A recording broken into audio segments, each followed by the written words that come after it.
روزے کی راتوں میں اپنی بیویوں سے ملنا تمہارے لیے حلال کیا گیا، وہ تمہارا لباس ہیں اور تم ان کے لباس ہو۔ تمہاری پوشیدہ خیانتوں کا اللہ تعالیٰ کو علم ہے، اس نے تمہاری توبہ قبول فرما کر تم سے درگزر فرما لیا۔ اب تمہیں ان سے مباشرت کی اور اللہ تعالیٰ کی لکھی ہوئی چیز کو تلاش کرنے کی اجازت ہے۔ تم کھاتے پیتے رہو یہاں تک کہ صبح کا سفید دھاگا سیاہ دھاگے سے ظاہر ہو جائے، پھر رات تک روزے کو پورا کرو، اور عورتوں سے اس وقت مباشرت نہ کرو جب کہ تم مسجدوں میں اعتکاف میں ہو۔ یہ اللہ تعالیٰ کی حدود ہیں، تم ان کے قریب بھی نہ جاؤ۔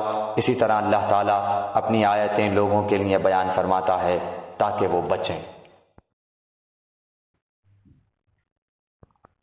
گنتی کے چند ہی دن ہیں، لیکن تم میں سے جو شخص بیمار ہو یا سفر میں ہو تو وہ اور دنوں میں گنتی کو پورا کر لے، اور اس کی طاقت رکھنے والے فدیہ میں ایک مسکین کو کھانا دیں۔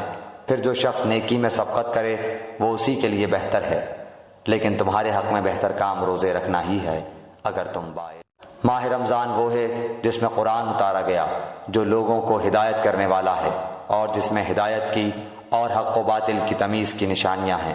تم میں سے جو شخص اس مہینے کو پائے اسے روزہ رکھنا چاہیے، ہاں جو بیمار ہو یا مسافر ہو اسے دوسرے دنوں میں یہ گنتی پوری کرنی چاہیے۔ اللہ تعالیٰ کا ارادہ تمہارے ساتھ آسانی کا ہے، سختی کا نہیں۔ وہ چاہتا ہے کہ تم گنتی پوری کر لو، اور اللہ تعالیٰ کے دی ہوئی ہدایت پر اس کی بڑائیاں بیان کرو اور اس کا شکر کرو۔